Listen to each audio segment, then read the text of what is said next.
আজকে চিংড়ি মাছ দিয়ে লাউ রান্না করব।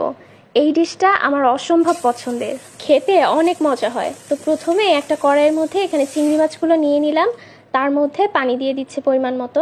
এখন দিয়ে দিচ্ছি মশলাগুলো। হলুদ গুঁড়া দিলাম, রসুন বাটা 4-5 ফালি, কাঁচামরিচ আর লবণ দিয়ে দিচ্ছি পরিমাণ মতো। সাথে দিয়ে দিব অল্প একটু তেল। ভালোভাবে চিংড়ি মাছটা কিছুক্ষণ রান্না করে তার মধ্যে এই যে কেটে রাখা লাউগুলো দিয়ে দিচ্ছি। যে কোনো ভর্তা কিংবা মাছ ভাজি যে কোনো কিছুর সাথে এই চিংড়ি মাছ দিয়ে লাউয়ের তরকারিটা এত বেশি মজা লাগে যা বলার বাইরে।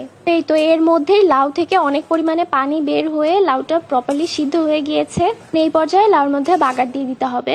প্রথমে তেলের মধ্যে পেঁয়াজ কুচি ভেজে পেঁয়াজের বাগারটা দিয়ে নিচ্ছি।